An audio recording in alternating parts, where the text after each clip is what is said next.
In a world full of noise, control, and endless grasping, we all carry something we should have released long ago. But what if peace doesn't come when everything is fixed? What if it comes when we finally let go? As the Buddha once said, "You only lose what you cling to." This isn't just a quote, it's a way of living. Letting go is not weakness, it is wisdom in motion. It's not about giving up, but about releasing what no longer serves us. Today, take a deep breath, slow down, tune in, because the moment you let go is the moment you come home to your peace, your clarity, your true self. Let go and let peace begin. 1. Let go of control, because control is an illusion. Many of us live with the deep belief that if we can just control everything around us, our relationships, our future, how others perceive us, then we will finally feel safe, respected, and at peace. We plan obsessively, try to fix people, stress over outcomes, and hold tightly to routines. But no matter how hard we try, life refuses to obey our script. In Buddhism, there is a core teaching called anicca, impermanence. It means that everything in life is constantly changing. People grow and change, circumstances shift, emotions come and go, seasons, relationships, even our own beliefs evolve. Nothing stays the same. So when we try to control what is naturally meant to change, we create suffering. We experience two levels of pain. First, the fear and anxiety of constantly trying to keep things in place, and second, the heartbreak and disappointment when things fall apart anyway, because they will. Letting go of control doesn't mean you stop caring. It doesn't mean you stop making plans or being responsible. It simply means you stop clinging. You stop believing that peace can only come when life bends to your will. Instead of resisting the flow of life, you begin to flow with it. Like water in a river, you move with grace, with awareness, without force. You learn to adapt rather than grip. You find strength not in tightness, but in your ability to stay calm through uncertainty. True strength is not about forcing outcomes. It is about trusting the present moment. It is about meeting life as it is, not how you wish it to be.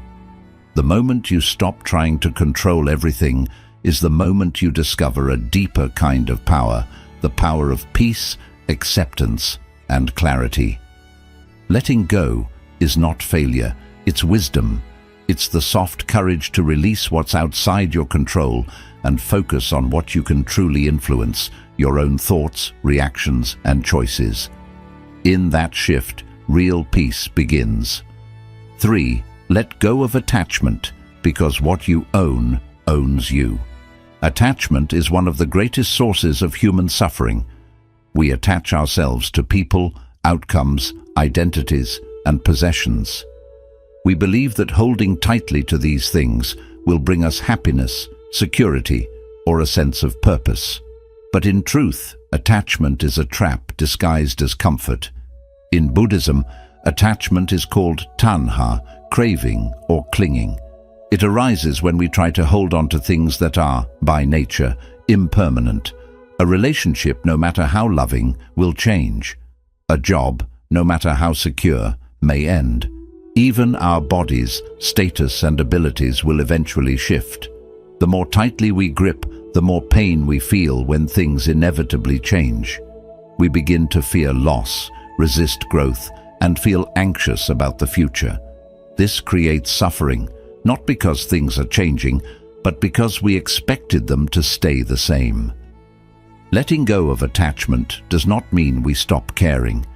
It means we begin to care differently, with openness, not possession. We learn to love without needing to own, to enjoy without needing to cling, to give without expecting anything in return. It's the difference between holding a bird gently in your hands and locking it in a cage. When you allow life, people, and experiences to be free, you give them space to breathe and yourself space to find peace. Attachment is often based in fear, the fear of being alone, of not being enough, of losing what we think gives us value. But when we examine these fears, we realize that our peace cannot come from anything outside us. It must come from within. The Buddha taught that freedom begins when we stop tying our happiness to things we cannot control, when we stop saying, "I need this to be okay," and start saying, "I am okay, no matter what comes or goes." Because in truth, what you own, if you cling too tightly, ends up owning you. You become a prisoner of your desires, expectations, and fears. But the one who lets go becomes free. Free to love without fear, free to walk through life with an open heart and a steady mind, free to experience deep, lasting peace, not because of what they have, but because of what they've released. Let go, and you'll realize you were never missing anything. You were just holding on too tightly to what you were meant to set free. 4. Let go of the past, because it's already gone. The past can be a quiet prison. We carry memories like heavy stones, regrets over what we did, shame over what we failed to do, sadness over what we lost. Our minds often replay these old moments, hoping to find closure or to rewrite the ending. But no matter how many times we revisit the past, we can't change it. What's done is done. In Buddhism, one of the most powerful teachings is mindfulness. Living in the present moment with full awareness and acceptance. That's because the present is the only moment that's truly alive. The past is a memory. The future is a dream. The only place we can breathe, act, and find peace is now. But when we cling to the past, we become blind to the beauty of the present. We walk through life looking backward, carrying guilt, bitterness, and pain from events that no longer exist. It's like dragging a bag of broken glass behind us, hoping one day it will make us whole. Letting go of the past doesn't mean pretending it never happened. It doesn't mean ignoring your pain or forgetting important lessons. It means you choose not to let it define you anymore. It means you stop feeding energy to memories that steal your peace and power. You cannot heal what happened by obsessing over it. Healing begins when you stop trying to relive the moment and start asking, what am I doing with this moment now? The Buddha taught that suffering comes not from what happened, but from our attachment to what happened. It's not the memory itself that hurts us. It's our unwillingness to let it pass. Forgiveness is a part of this. Forgiveness doesn't mean agreeing with what someone did. It means freeing yourself from the chain that keeps you tied to that pain. Whether it's someone else's mistake or your own, you forgive so you can be free. When you stop carrying the weight of the past, something beautiful happens. You become lighter. You begin to see life more clearly. You make space inside yourself for new joy, deeper peace, and real freedom. Some people stay stuck in their old story for years. But you are not your past. You are not what happened to you. You are what you choose to become now. Let go of the old chapters. Let the pain breathe. Let the grief flow. And then, gently, let it go. Because the past is already gone. But your peace, your future, your present moment, that is still in your hands. 5. Let go of ego, because it separates you from everything. The ego is the invisible mask we wear, the story we tell ourselves about who we are and what makes us important. It whispers things like, I am better than them, I can't be wrong, I must win, I need them to see how powerful I am. At first glance, ego looks like confidence. It looks like ambition, pride, and self-respect. But look deeper and you'll see the truth. Ego is fear in disguise, fear of being overlooked, fear of being unimportant, fear of losing control. In Buddhism, the concept of anatta, or non-self, teaches us that there is no permanent, solid self. Who you are is not a fixed identity. You are not your name, your job, your body, or your opinions. You are not even your thoughts. You are the awareness beneath it all, the presence watching the experience unfold. But the ego tries to protect a false identity. It builds walls between us and others. It says, "This is me and that is you." It separates, it competes, it constantly compares. It clings to the need to be seen, to be right, to be superior. And in doing so, it isolates you, not only from others, but from your own peace. Think about it. How many arguments were created not by truth, but by ego needing to win? How many relationships were destroyed, not by lack of love, but by someone refusing to say, "I was wrong"? How often do we feel angry, hurt, or offended, simply because our ego got bruised? The ego is obsessed with image. It wants others to see you as powerful, wise, successful, untouchable. But this image is not you. It's a costume, a fragile shell that must constantly be defended and maintained. And the moment someone questions it or doesn't treat you the way you expect, the ego feels attacked. Letting go of ego doesn't mean you have no identity. It means you no longer need to cling to one. You no longer define yourself by status, labels, possessions, or being right. You realize that your value is not based on how people see you, but on your own internal truth. The ego says, "If I win, I am worthy." The deeper self says, "I am already whole. I need nothing to prove that." When you let go of ego, humility replaces pride. Understanding replaces judgment. Stillness replaces chaos. You become open, able to listen, learn, admit fault, grow. You become soft, but not weak. Rooted, but not rigid. And most importantly, you reconnect with life, with others, with the deep peace within yourself. The Buddha never said, "Become more important." He said, "Better than 1,000 hollow words is one word that brings peace." Ego fills us with noise, always speaking, always justifying, always needing attention.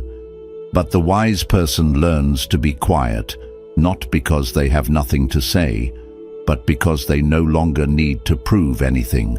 The one who lets go of ego becomes like water, calm, clear, reflective, able to adapt, to heal, to nourish. They don't need to fight the river. They flow with it. They don't need to shout their worth. They embody it. In letting go of ego, you return to your natural state, peaceful, connected, whole. You no longer seek approval, dominance, or status. You seek truth. And in that search, you find yourself, not the false self you built to be accepted, but the real self that was always there, quietly waiting beneath the noise. So drop the mask. Drop the need to win, to be right, to be admired. Breathe and let go, because in the absence of ego, true peace is found. Would you like me to continue with Lesson 5 in the same detailed format? 6. Let go of expectations because they create suffering. Expectations are the invisible chains we place on life. They are silent agreements we make with the world, most of the time without telling anyone. We expect people to behave a certain way. We expect events to unfold according to our plans. We expect our kindness to be returned, our efforts to be appreciated, and our love to be reciprocated. But when these expectations go unmet, and they often do, we feel betrayed, frustrated, even heartbroken. Buddhism teaches that one of the main roots of suffering is attachment to desire, and expectation is simply another form of desire. It is the mind saying, "Things must go this way for me to be okay," and that must becomes a trap. Imagine walking into a room and expecting everyone to greet you warmly. You've built a mental picture. But what happens when they don't? Suddenly you feel rejected, not because anyone was cruel, but because reality didn't match your imagined outcome. Your peace was not disturbed by the people. It was disturbed by the expectation you placed on them. The Buddha taught the power of non-attachment, not just to material things, but to thoughts, beliefs, and outcomes. When we expect the world to move according to our script, we create tension. We're constantly measuring what is against what we thought should be, and every time there's a gap, suffering enters. Letting go of expectations does not mean you stop dreaming, hoping, or planning. It means you engage with life fully, while releasing your tight grip on how it must unfold. It's the ability to act with intention and then surrender the result. It's the wisdom of saying, I will give my best effort, but I do not control the outcome. One of the greatest sources of disappointment in relationships comes from unspoken expectations. We expect our friends to understand us without needing to explain. We expect our partner to know what we need without asking. We expect people to show up in the same way we do, and when they don't, we assume they don't care. But the truth is, they're living from their own perspective, not ours. Peace in relationships comes not from trying to mold others, but from learning to see them as they are. When you let go of trying to change people or fit them into your ideals, you create space for real connection, one based on acceptance, not performance. The same applies to life's events. We expect success to come quickly. We expect our plans to be smooth. We expect life to be fair. But life has its own flow.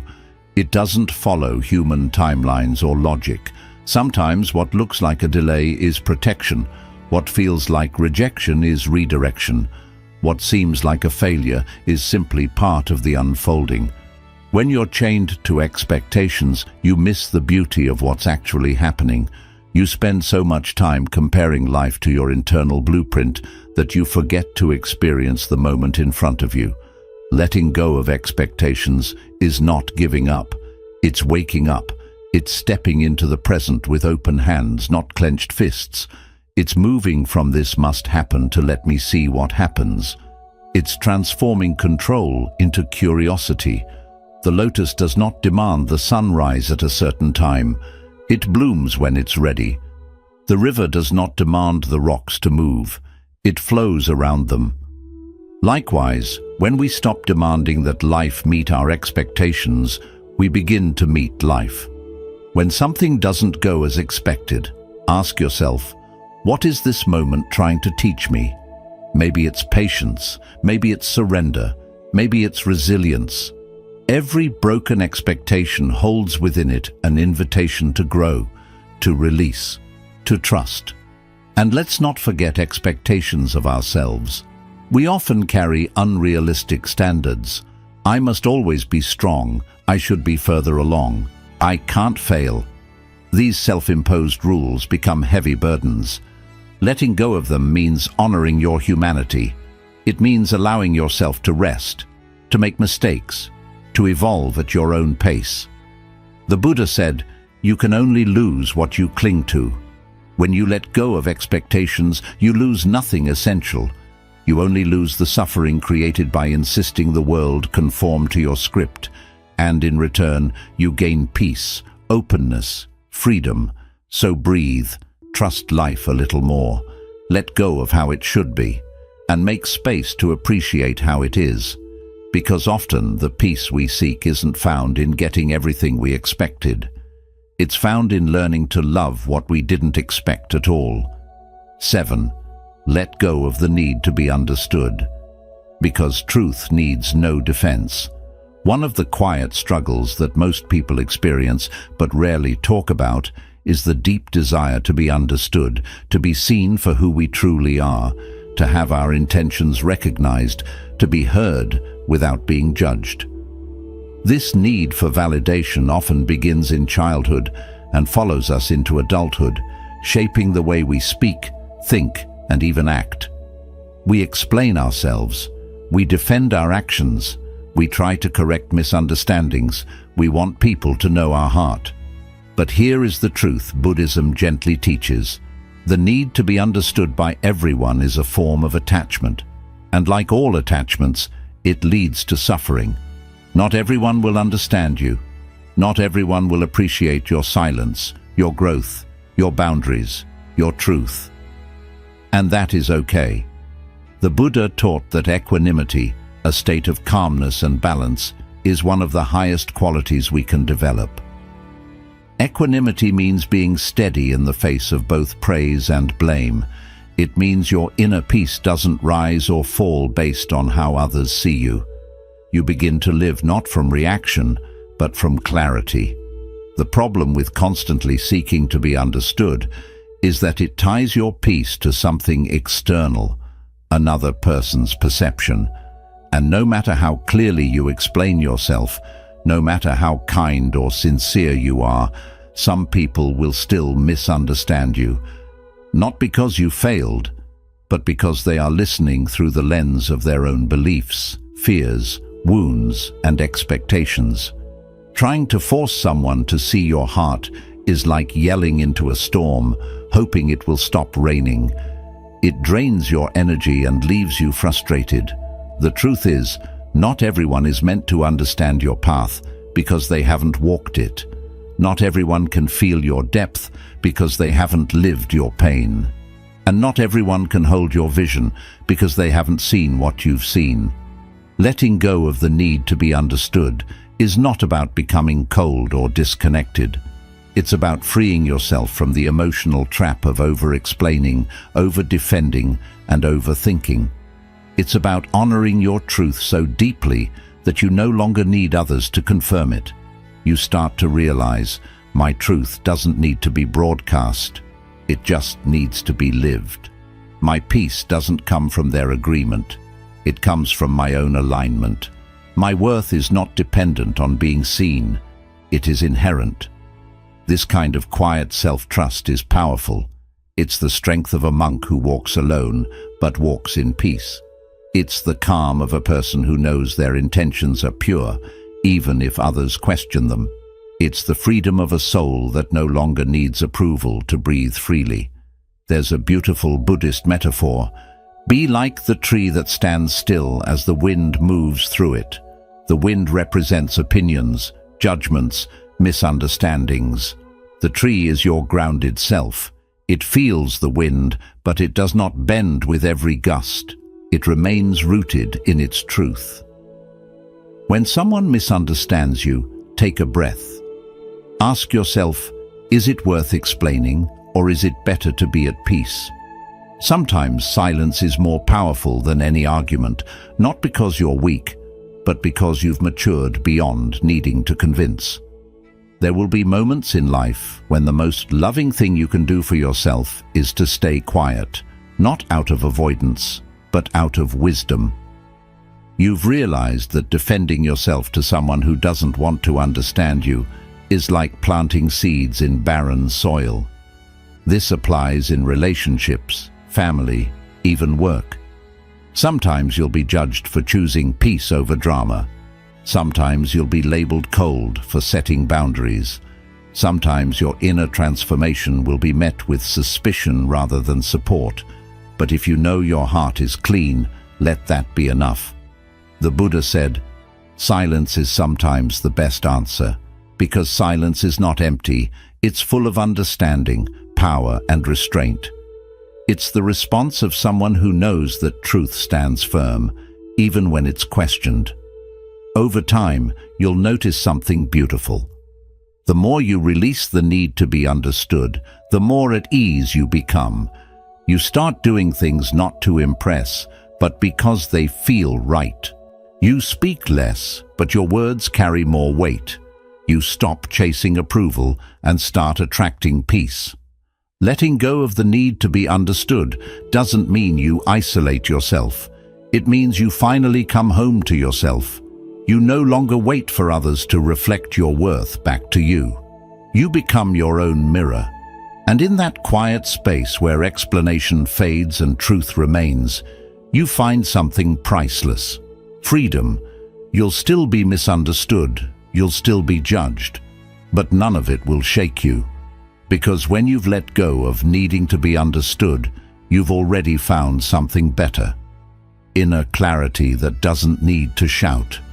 There is a quiet struggle happening inside many of us, a battle between the way life is and the way we think it should be. This battle is called resistance. We resist our emotions. We resist the difficult moments. We resist what we can't control, can't predict, and can't understand. We carry around the idea that life must fit our plan, and when it doesn't, we push back. We fight reality with our thoughts, our complaints, our frustration. But in Buddhism, we are taught that suffering is not in the experience itself. It's in our resistance to it.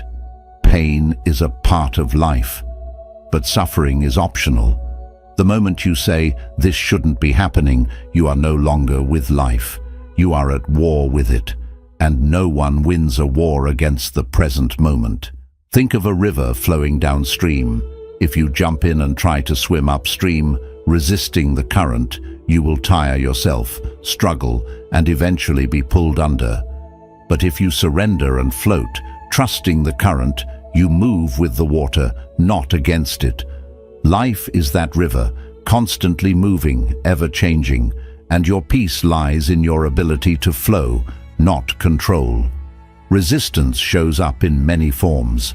It shows up when you hold a grudge, refusing to release pain from the past.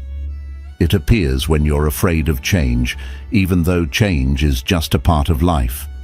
It shows up when you label your emotions as bad or wrong and push them away. It shows up when you avoid the truth of the present moment because it's uncomfortable. But here's the twist. The more you try to avoid an emotion, the more it sticks around. The more you try to escape discomfort, the bigger it gets. The more you try to control everything, the more out of control things feel. Buddhism encourages us to practice radical acceptance, which is all about embracing life as it comes, without judgment or resistance. This doesn't mean we should accept injustice or stop striving for growth. It means we stop fighting against the reality of what's already here. If you're angry, accept the anger. If you're sad, let the sadness be felt fully. If life seems messy, stop pretending it should be tidy. Acceptance is strength, not weakness. It takes courage to feel what you're feeling, to face reality and stop running from it. When you resist, you create tension. When you accept, you create room to breathe. You begin to realize, this is happening and I can meet it with awareness. This is tough, but I can get through it. This isn't what I expected, but maybe it's what I need. Letting go of resistance doesn't mean you like everything that happens. It means you trust that fighting reality only deepens your pain. A storm won't stop because you shout at it. It moves on when you stop wishing it were sunny and instead find shelter in your awareness. The Buddha said, just like a solid rock isn't moved by a storm, the wise are unaffected by praise or blame. This steady presence comes from surrender, not from giving up, but from accepting the truth of the moment. It's about dropping the mental battle, the inner "this shouldn't be," and replacing it with "this is." When you stop resisting, you return to your breath, your body, and the stillness beneath all the chaos. You stop expecting life to owe you something and start living as though every moment has something to teach you because it does. That heartbreak, it's teaching you to be gentle. That failure, it's teaching you humility. That silence, it's teaching you to listen. Every challenge brings a lesson, but you can't receive it if you're fighting it. Surrender isn't passive, it's an active choice. It means being fully present in your own experience. You choose to respond, not react. You choose to grow, not grip tightly. You choose peace, not control.